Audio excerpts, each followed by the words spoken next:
This is Access LaPorte County, Channel 97. Coming up next is the July 26th meeting of the Michigan City Water Works Board. You can find more information for this meeting at www.accesslaportecounty.org. Call the meeting to order. Approve the minutes from the meeting from July 12th. I'd like to make a motion to approve the minutes of the previous board meeting held July 12th, 2022 as presented. I'll second it. Motion second to approve the minutes of the board meeting on July 12th. Any additional discussion? Hearing none, all those in favor? Aye. Opposed? Motion carries. Approval of purchase orders. All right, you have a list in front of you, 6 purchase orders.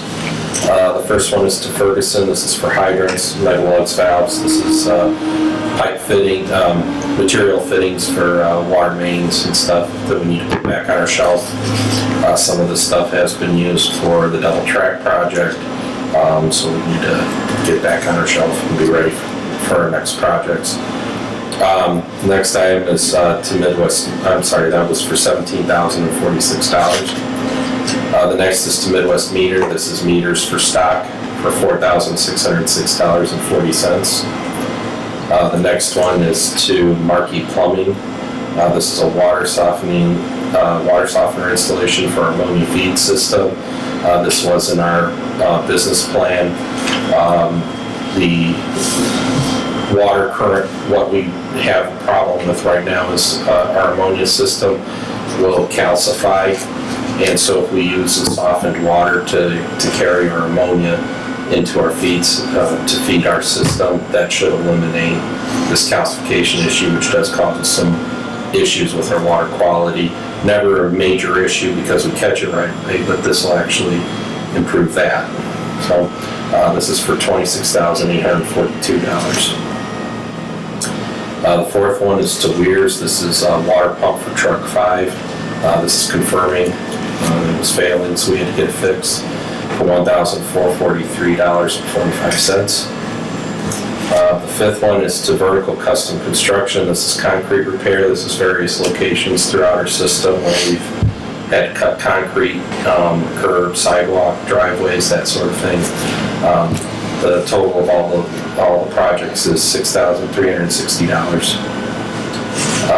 And then number 6 is to Ferguson. This is for a light tower. This was in our business plan. Actually, the estimate we had in the business plan was almost double what we actually found to get one. So this price is a really good price. This is $13,260. I'll make a motion to accept the list of purchase orders on 7/26/22 as presented. I'll second. Motion second that we approve the list of purchase orders dated July 26th. Any additional discussion? Hearing none, all those in favor? Aye. Opposed? Motion carries. List of claims. To make a motion to approve the list of claims dated July 26, 2022. I'll second it. Motion second that we approve the claims dated July 26th. Any additional discussion? Hearing none, all those in favor? Aye. Opposed, same sign. Carried. Financial, Chris?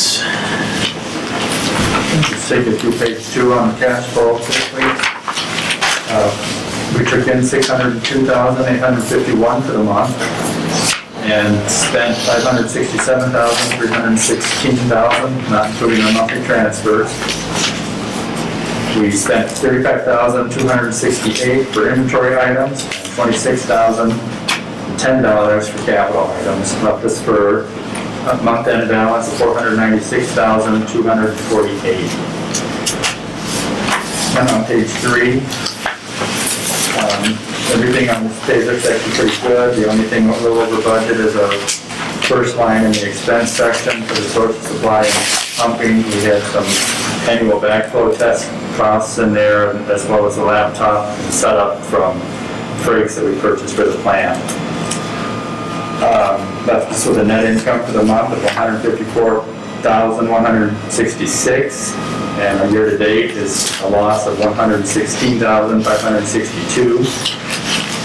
I just want to point out on this page that in the expense section, we had our depreciation, and I have swapped the depreciation down on the bottom and moved our bond interest up into that expense section since that is a cash expense. So our gross income is a little bit more true of what we've actually made for the year. And our net income will just show what the depreciation out, which is a non-cash item. So instead of 116,562 loss, we actually are ahead 608,738 for the year. And on page 4, the only thing on this page that's really a little high is our chemicals, partially due to expense, probably mostly due to the expense of the items cost going up, but we did pump a little bit more this month also, so we used some extra. And then on page 6, point out on the improvement fund and the tank painting fund, we have transferred $300,000 out of each of those accounts into certificates of deposit for 12 months. So I have those on a separate line item. So unless there's any questions, that's all I've got.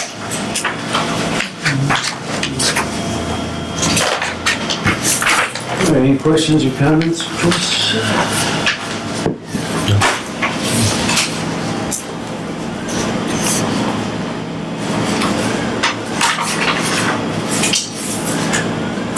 Would you like to make a motion? I'll make a motion to accept the financial statements dated June 2022 as presented by Chris Wolf. Seconded.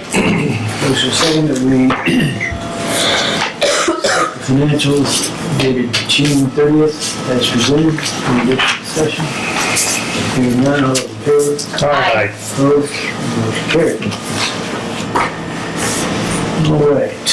Approve the work with Bose, King, and Evans to request that the IURC dismiss or limit a proposed OUCC investigation. So I did send out a packet of information on this. On June 23rd, the Office of Utility Counselor, who is at the state level, basically they are the group that is there to protect the customers when a utility goes to the Utility Regulatory Commission for rate increases and that sort of thing. Part of their duty is to look out for the consumer of our utility and other utilities, NIPSCO, AEP, anybody else that's doing stuff in Indiana. That are under the Utility Regulatory Commission. What they have petitioned from the Utility Regulatory Commission is that any utility that has 8,000 customers or more, which would include us, it would be required to provide a lengthy list of information on a monthly basis, and that information would be required to be collected until the year 2024. Their concern is that our current inflationary environment in the U.S. is that they want to see how utility charges are impacting customers based on the number of people that get shut off for non-pay. So in here, there's a list of 8 bullets of data that they're requesting.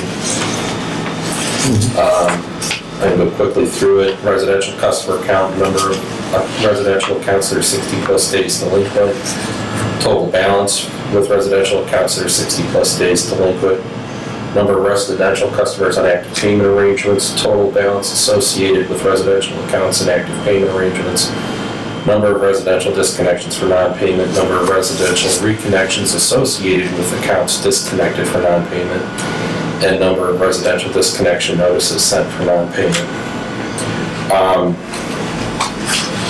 There are several concerns that I have, as do many of the other utilities that are under this request, that would be included in this request. So our our attorney, our rates attorney, had reached out to me and asked me if this is something that we would want to basically be on the side of asking the IURC to either tell the OUCC, no, we're not going to collect this information, or make it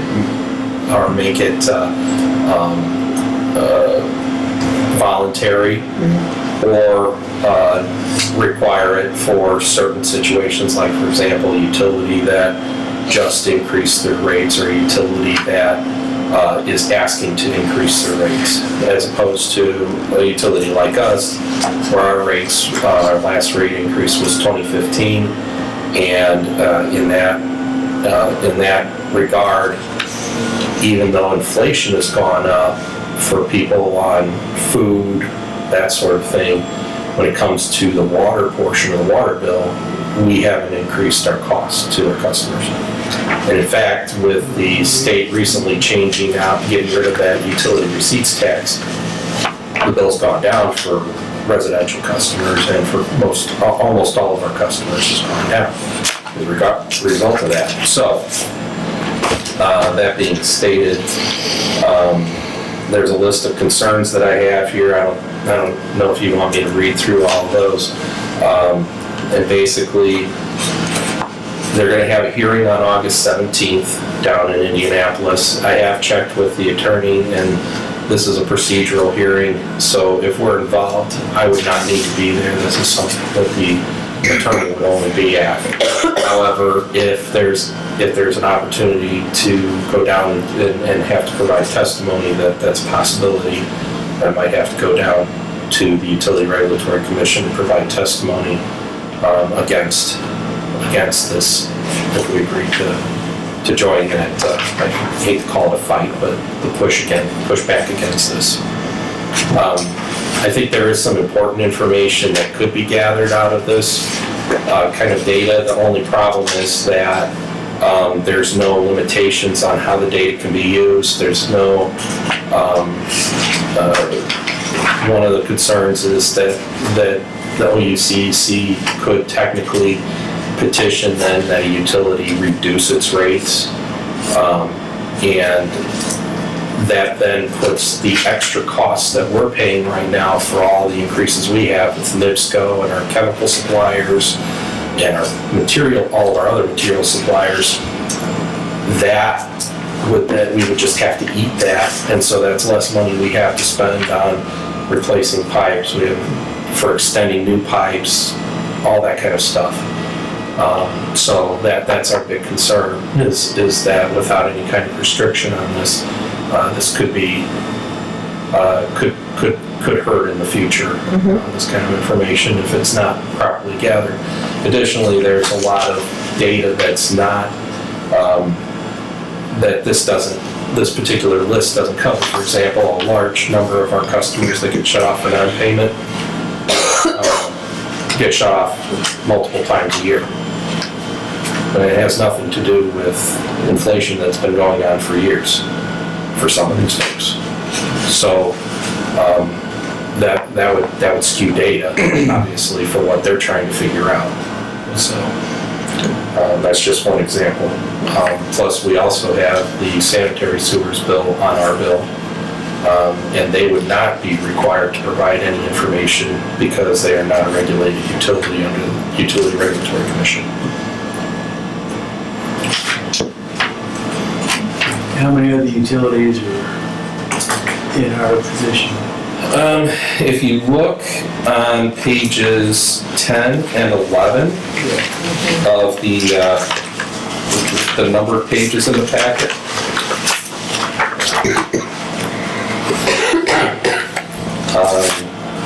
this is a list of all of the utilities that were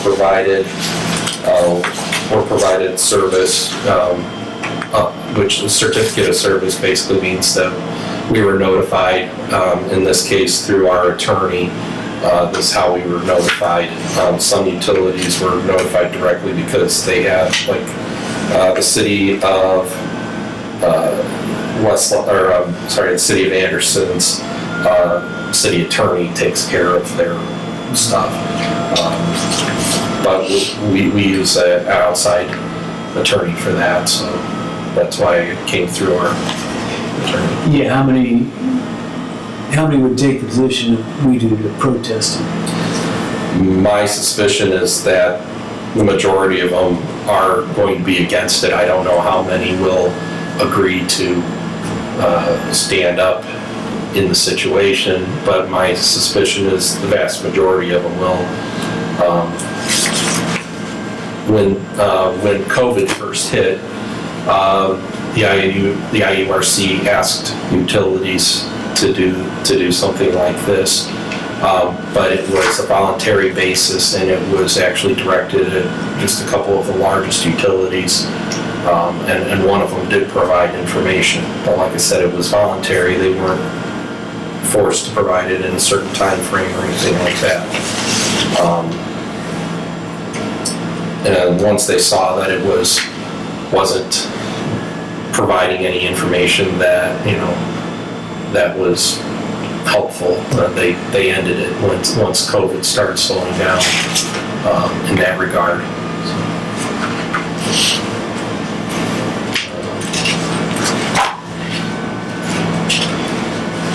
So would this be like a class action protest, or are we going into this on our own? No, this would be anybody that's basically what we become is a what's the word I used here?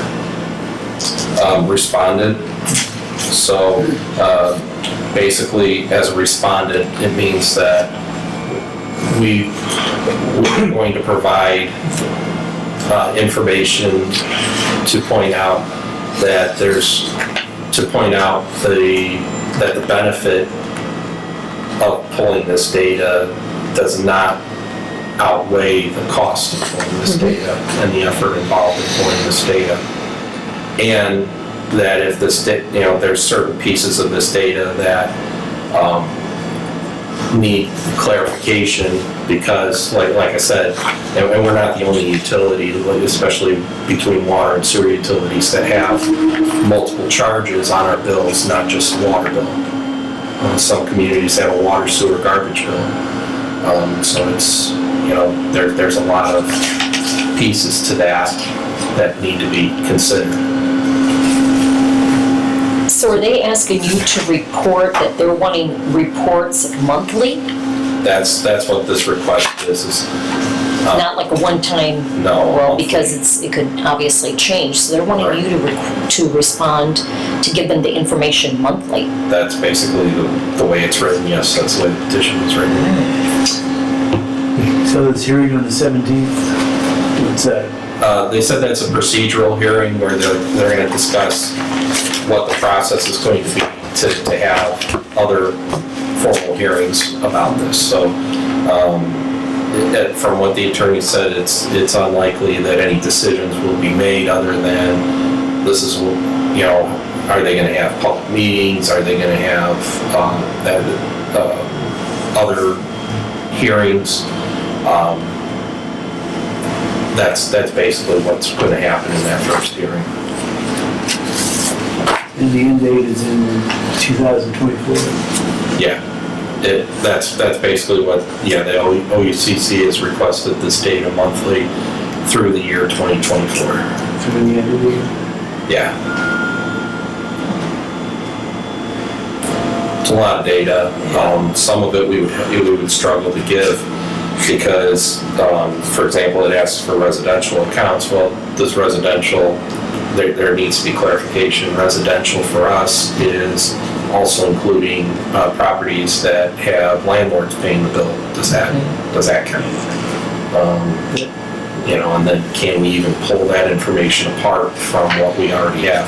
And I don't know if we can. So you need a vote from the board? Yeah, I would need a vote to, if the board is so inclined to allow us to become a respondent and to allow me to continue to work with them on this. So do we need a motion or vote first? Is there a fee? Is there gonna be a fee that when you work with these, or is this, or That part hasn't been clarified yet, so I will find out Okay. if there's going to be a fee involved. And I imagine there's going to be some costs involved because they're probably not doing it pro bono. Right, right. Yeah, No, okay. But, yeah. And that's with this firm here, right? Bose McKinney and Evans? Both McKinney and Evans. So they're representing 3 different utilities I saw. Yeah, Uh-huh, right. Crawfordsville, so maybe it'd be a little cheaper for us, just because they're on behalf of all 3. Right. You know. Yeah. Okay, Chris, you want to formulate a motion for this?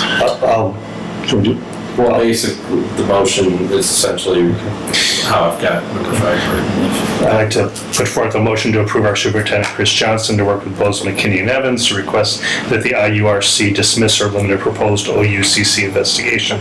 Furthermore, I'd like to say that we authorize Chris to go down to Indianapolis if necessary to do testimony on the 17th of August if they so request, and allow him to be out for it. I know it's a mouthful, but I'll second might it. as well do it. All right, we have a motion, second on the floor. Any additional discussion? Hearing none, all those in favor? Aye. Aye. Opposed? Motion carried. Thank you very much. Appreciate that. All right, moving on to old business. Okay, under old business, we were supposed to have an executive session this evening before our meeting to discuss some items regarding our contract with the union. There was not, information wasn't available, so we did cancel that. I'd like to put it on the calendar for prior to our next meeting on the 9th of August, set for 6:15 again. I imagine I'm gonna have something by then. And I'll say if I don't have anything by the Thursday before our meeting, then we're not talking about it, and I'll let you guys know that we won't have it. Thank you. Sounds good.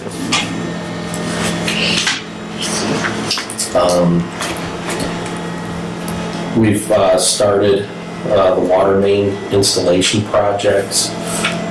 We started on Twilight Drive, and we're working through that.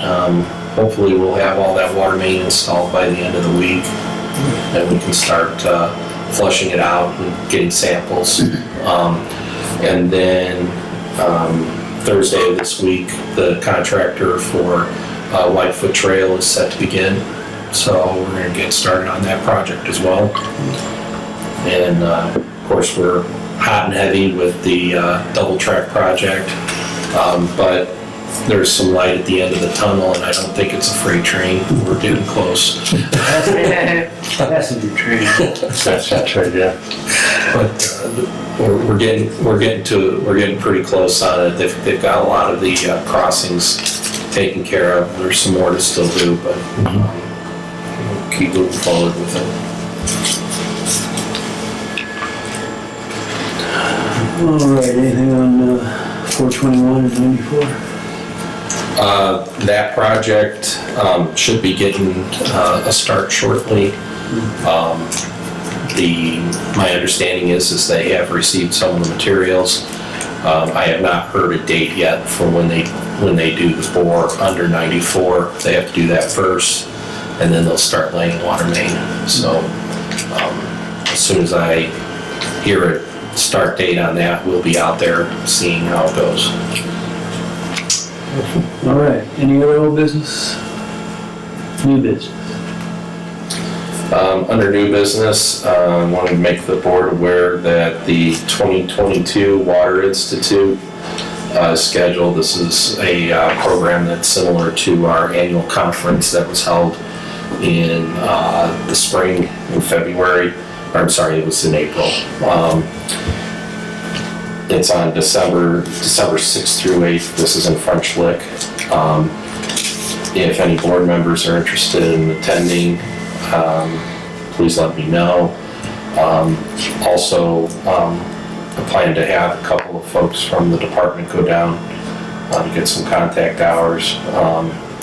And hopefully, and if the board, and of course, this is if the board's acceptable with this, that I also plan to attend because I have a presentation that I was going to give at the April meeting and became too ill to provide. And I'd like to be able to do that presentation. All right. Any other new business? And that was it. All right, public comment? Director's comments? I'd like to make a motion to adjourn the Tuesday, July 26, 2022 meeting of the Michigan City Water Board. Second it. All those approved? Aye. Aye. September 6th to 8th. I had a tickle. Just-